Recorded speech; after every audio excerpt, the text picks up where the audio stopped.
आने वाले समय में भाई और बहनों ये त्राही माम मचेगी भयंकर तरीके से।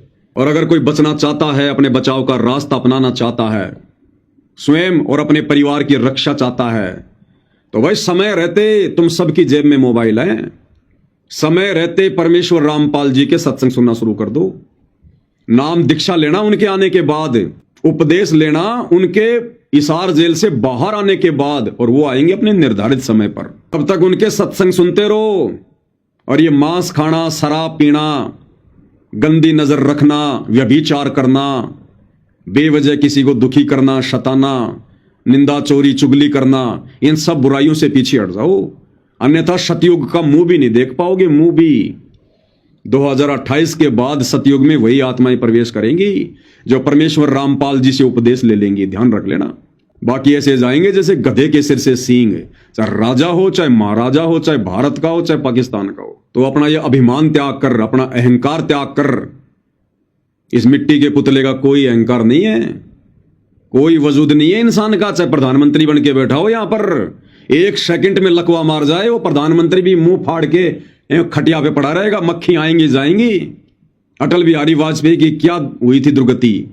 और जितने भी जो हैं ये आज से पहले जितने भी राष्ट्रपति हुए हैं, जितने भी प्रधानमंत्री हुए हैं, गूगल पे जाके सर्च कर लेना इनकी कैसे दुर्गति से मौत हुई है। बिना भक्ति के यहां किसी का ठिकाना नहीं है। फिर आप और हमारे जैसे आम जीवों की क्या औकात है यहां पर, अगर भक्ति नहीं करी तो। क्योंकि ये भक्ति युग है, ये भक्ति का समय आ चुका है धरती पर। और भक्ति केवल एक भगवान की होती है, 50 की नहीं होती है। और उस एक भगवान को आज तक कोई नहीं बता पा रहा। ये जितने भी बाबा लोग बैठे हैं, साधु संत महात्मा बन के बैठे हैं पाखंडी, एक ने भी नहीं बताया कि असल में परमात्मा कौन है, भगवान कौन है, परमेश्वर कौन है, जिसकी भक्ति करनी चाहिए, जिसकी पूजा करनी चाहिए। उसके अलावा कोई भी पूजा के योग्य, भक्ति के योग्य नहीं है। आज तक कोई नहीं बता पाया। सबके सब खुद ही भगवान बनकर बैठे हैं। तो दुर्गति होगी, दुर्गति भयंकर तरीके से। उस समय फिर लोगों की आंखें खुलेंगी, देश और दुनिया की आंखें खुलेंगी कि हां, परमात्मा तो ये बैठे हैं, भगवान तो ये बैठे हुए हैं, और हम तो अपने जैसे 2 कोटि के जीवों को, हमारे जैसे इंसानों को भगवान मानकर इनकी शरण लेकर बैठे हुए थे कि ये हमें बचाएंगे। तो भाई और बहनों, अब ये तो अपने अपने संस्कार के ऊपर, अपने अपने भाग्य के ऊपर है। यहां कहने से कोई नहीं मानता।